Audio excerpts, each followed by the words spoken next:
Support comes from the Missouri Forest Products Association, honoring Arbor Day on April 26th, with an ongoing commitment to sustainable stewardship and conservation of Missouri's forests. ChooseWood.com. From St. Louis Public Radio. This is St. Louis on the Air. So it was interesting, of all the pedestrian deaths in the county last year, 50% occurred on just 4 roads. West Florissant, Page, Lindbergh, and Chambers. I consider myself a pretty strong cyclist. I take the Metro to get downtown. I bike on the sidewalk on Grand from Shoto to the Grand Metro Link Center. Wow, because it's that bad. It's that bad. That is, because also I know from doing this report that that's the most dangerous section as a biker. And so having that knowledge, I'm like, I probably shouldn't do this. We should maybe give those warnings to everyone coming into the city. Those roads that were dangerous last year have continued to be dangerous this year. I'm Sarah Fensky.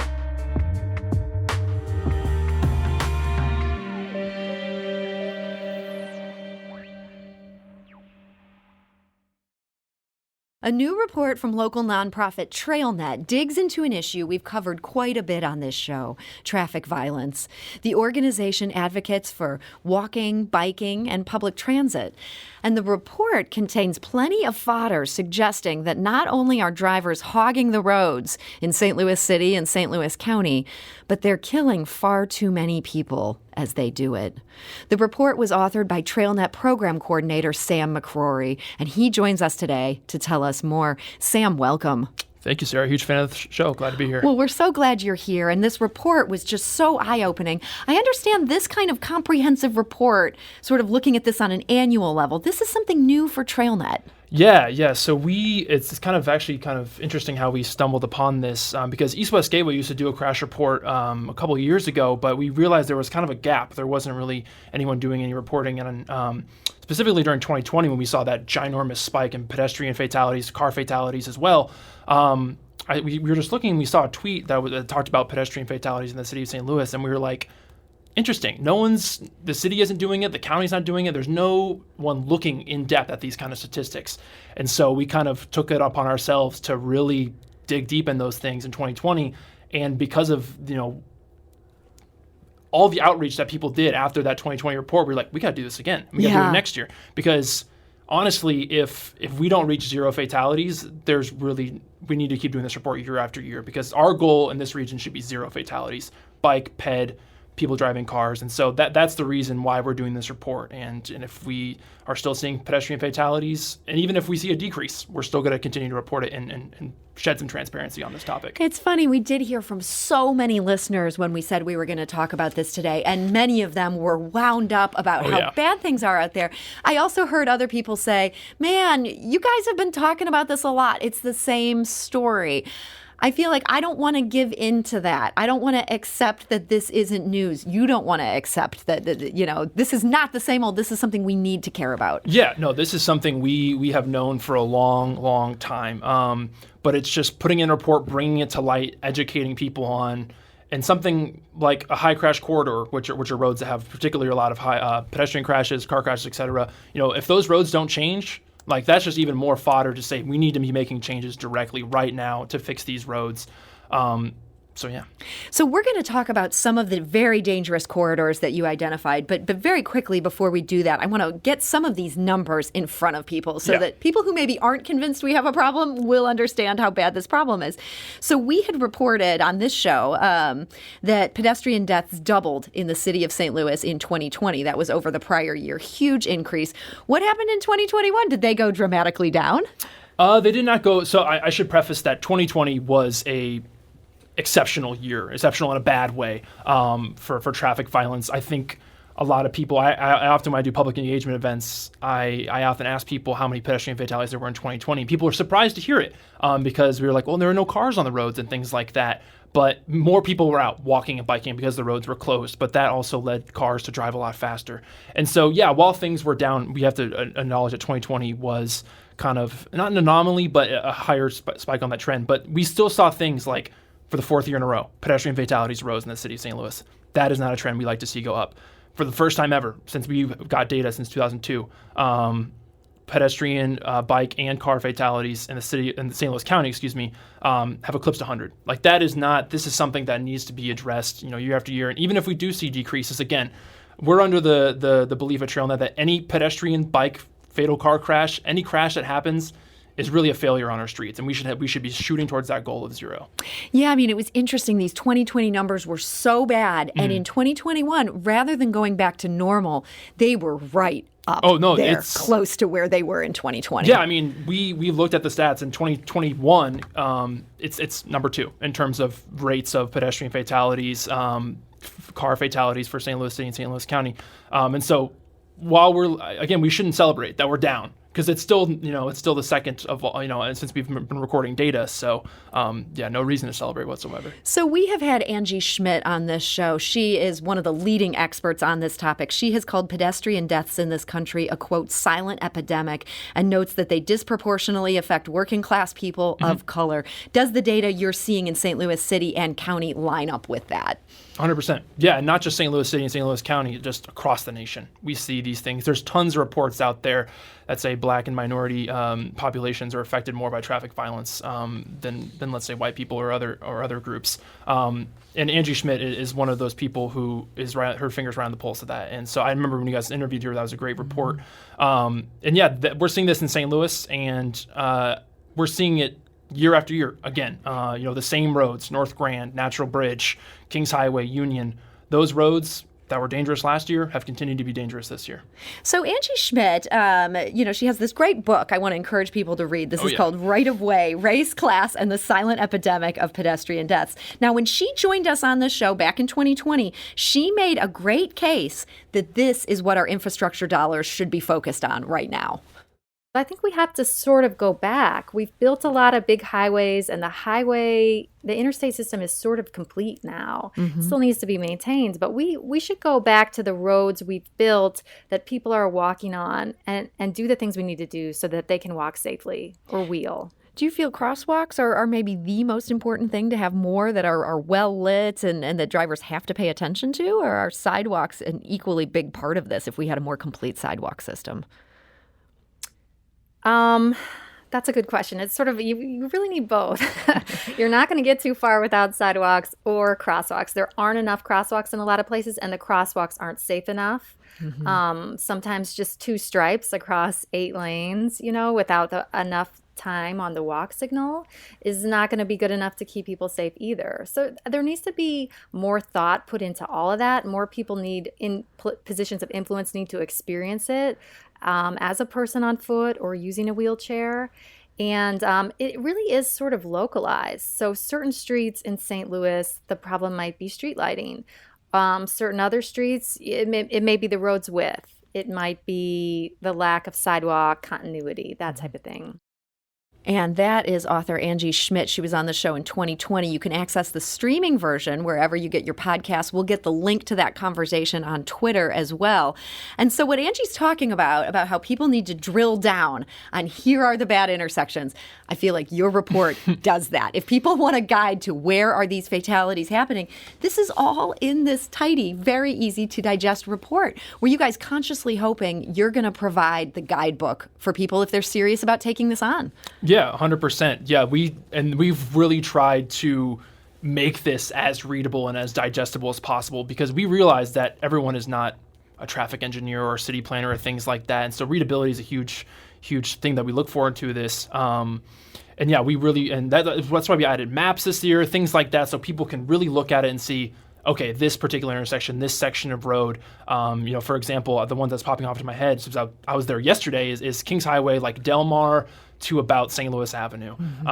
That's a section of road that really stands out on our 5-year weighted density map that looks at the weighted density of crashes, and then we weight them by severity. So like a fatal crash would get a higher weight and things like that. And so there's a lot of boring analysis that goes into the report, but making that super readable. And so basically anyone, if they see speeding cars in their neighborhood, they can use this as a tool, as a resource, and go to their alderperson, go to their elected official and say, look, this is my street. I live right here on Kings Highway or wherever.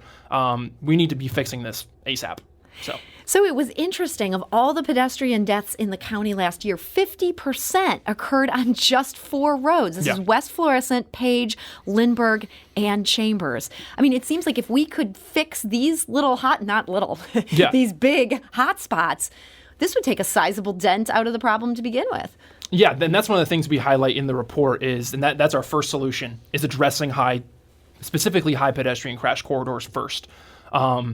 Personally, I would love to see Chambers. Chambers in St. Louis County has been year after year people dying, specifically pedestrians on that road. And you have identified that as the most dangerous county corridor. This is Chambers and Airport Road. Yeah, technically, Chambers, then changes to Hereford, and then back to Airport Road, closer to the airport there. But yeah, that is one road particular. In the city, specifically like North Grand, from actually your guys' studio right around here to up to Natural Bridge has been particularly bad over the last couple of years as well. But again, I think it speaks to the problem and speaks to some of the pressing issues that we need to be talking to our elected officials about, is saying, Chambers 4 years ago, it's gotten worse. And that's an indictment on our system, and it's an indictment on how we fund these things as well. The conversation you guys were just having was all about funding at the federal level.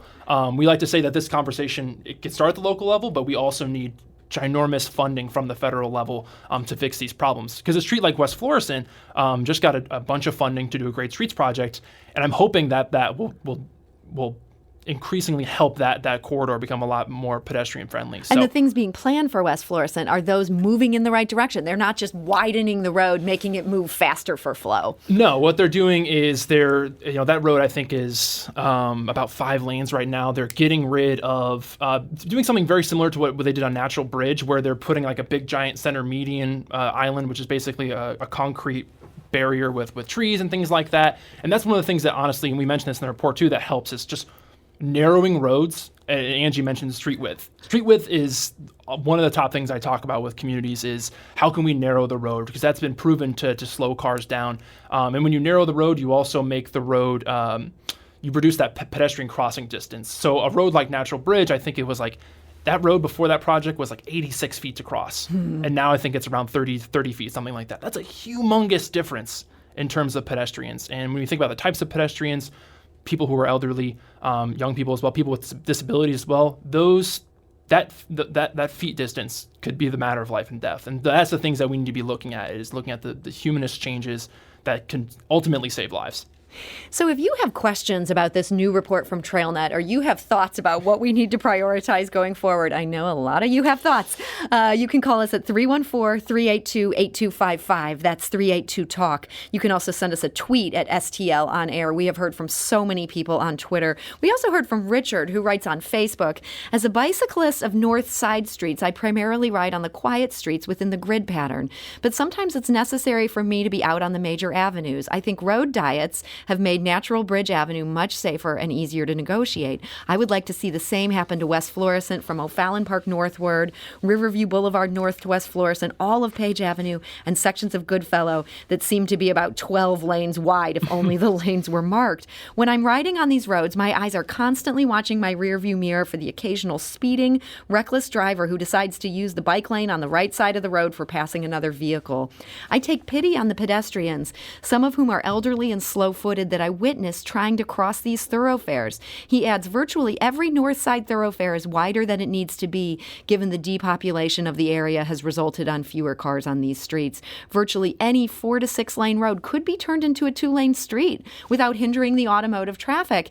It feels like there's maybe a big picture reevaluation of entire neighborhoods that we could be doing. Yeah, 100%. And this is one of the things that's a really great comment by Richard. He should, get in touch with Trailnet. If it's the Richard that I may be thinking of, I might already know him. But that's a really great statement about specifically a lot of the roads we're seeing. And one of the things that I think a lot of people have been talking about in the terms of traffic calming, reducing fatalities, is the city and county's need for a comprehensive look at our roads. A lot of the things right now are very neighborhood based. We're looking at specifically, so a lot of these things are very disjointed. Neighborhoods change and there's different boundaries and things like that. And we really need the city, the county, the whole region to look at a comprehensive look at our roads. see what needs to be there and what doesn't be. Because he mentioned depopulation. You know, we built this city for 1 million people, and now we have barely 300,000. Like, our roads are extremely, extremely wide, too wide for the capacity of cars that are on them. So, and I thought it was funny, Angie mentioned, like, getting back to, you know, in the 20s and things like that, and you see pictures of St. Louis in the 20s, there's people walking on the streets. It's pedestrian friendly. It's people-centered planning and people-centered infrastructure. And that's what we need to get back to, is get rid of fast-moving 45-mile-an-hour roads and get back to roads that prioritize people first. Yeah, I mean, so many people who've weighed in on this talk about the fact that pedestrian crosswalks seem to exist more in this city to say, oh, you can only be over here, as opposed to actually creating a safe crosswalk where people could get across. And as Angie has really beat the drum about, technically, people are allowed to cross in far more places. Yeah. It's like we have more rights than we're even exercising, and we're still getting in trouble when we try to exercise those rights. Yeah, 100%. We see a lot of crashes happen at the mid-block location because people do that for a lot of reasons. And there's a lot of cities who are getting rid of penalties for jaywalking. Kansas City, for example, just got rid of it. And you know, we need to be, we use the term like desire line or desire path, and we need to be putting crosswalks, infrastructure where people are going to be walking. You know, we saw that around 30% of crashes happen at bus stops, like 200 feet within a bus stop.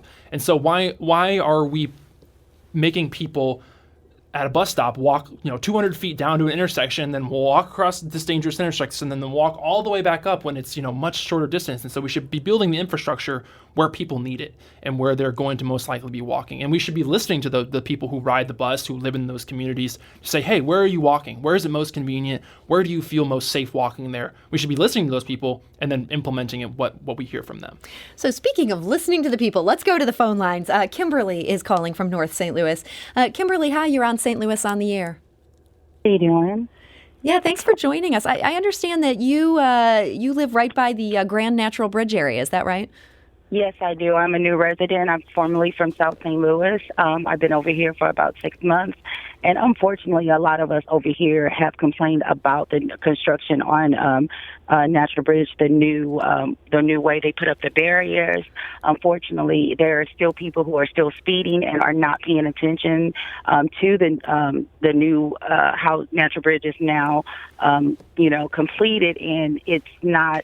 To me, it's more dangerous than it was, because people are still speeding. They're coming off of the side streets onto Grand, onto Natural Bridge especially, and they're still speeding. And I see crashes almost every day. Every day there's a car on the side, especially at the turnabouts. Kimberly, I am so sorry to hear that, because that's one we were sort of thinking was maybe a ray of hope. Sam, thoughts on that? Yeah, no, I've talked to a lot of people who live along the Natural Bridge corridor. And what Kimberly mentioned, I heard a lot of those things as well. People running into the roundabouts on there. I honestly think that it's going to take a couple years for a lot of people to get used to that road. I also think, we don't have roadway driver education here in Missouri. Mm-hmm. And I'm from Iowa, I had to take driver's ed to get a driver's license. And we learned about driving through roundabouts. And I can only talk to things that I think may be an issue on Natural Bridge, but there are, I do think, I did a very in-depth, I spent hours looking at the amount of crashes on Natural Bridge, and personal injury crashes on Natural Bridge, that section where they built the roadway, have dropped by 60%. That is a humongous number.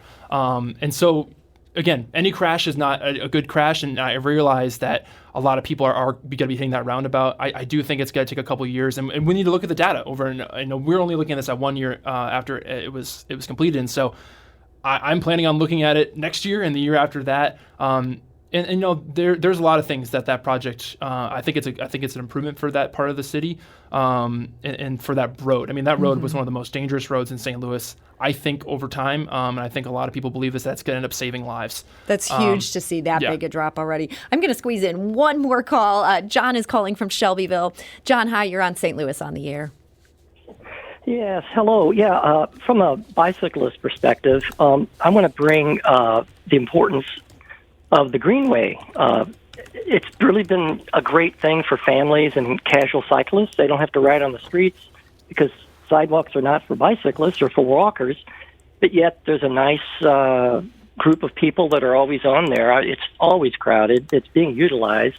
all of those greenways. John, thank you for sharing that. Yeah, those greenways. I know Trailnet has been a big supporter of those. Mm-hmm. This is a chance to truly get people who want to be walkers and bikers away from these wild driving Missouri drivers. Yeah, no, Great Rivers Greenway has done a really great job of planning for those going forward. I'd love to see a faster implementation on those things, honestly, because we've surveyed our Trailnet members. We're a nonprofit who gets all of our money from members. We surveyed them. They want to see more protected bike lanes, which is protection from traffic, and they want to see more greenways because, frankly, people are scared of driving on the streets. Mm-hmm.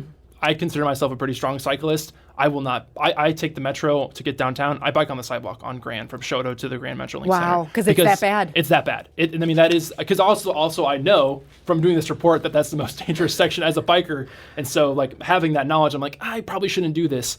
We should maybe give those warnings to everyone coming into the city. I want to add one more comment that came in on Twitter. Russ writes, it's kind of surprising at how almost every response to this tweet about today's topic is something like St. Louis drivers are trying to kill me on a daily basis. And at the same time, our older people are trying to decide if they should be allowed to meet and vote while driving. There is an effort there just to get aldermen to stop driving in the middle of the public business that they conduct on Zoom. And that has apparently proven controversial. Sam, I feel like you have an uphill battle here. Yeah, and not just in St. Louis, but statewide as well. This might have been mentioned on one of the other times. You guys have talked about pedestrian fatalities, things like that. But the state of Missouri, one of 2 states that doesn't have distracted driving legislation. Wow. And so that is a huge push that Trailnet's trying to do is just get that on the books whatever way we can, because right now that is kind of like a black spot on Missouri. And distracted driving is a humongous issue, and it's something that we need to curb. Again, along with these infrastructure things, policy changes as well to get more funding and distracted driving legislation as well. Well, you guys are fighting the good fight on this. This report is essential reading. I want to encourage people to check this out for themselves. It's at trailnet.org. We also have it linked on our website, stlonair.show. Read this, use this to advocate. We're hearing from everybody who feels so strongly about this. Your elected officials should know you feel that strongly. Sam McCrory, thank you so much for joining us. Thank you, Sarah. And Sam is Trailnet's program coordinator and the author of this report.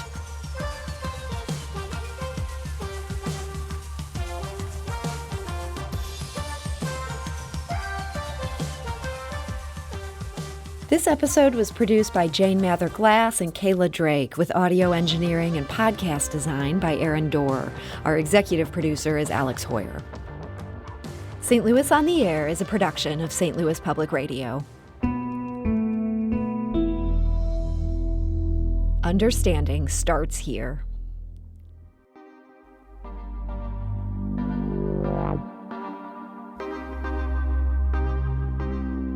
Do you find yourself regularly listening to episodes of St. Louis on the Air? Suggest us to a friend you think might enjoy our conversations. And leave us a review and rating on Apple Podcasts on the App Store. It's the simplest way to help people discover our show. Thanks. St. Louis Public Radio is a member-supported service of the University of Missouri, St. Louis.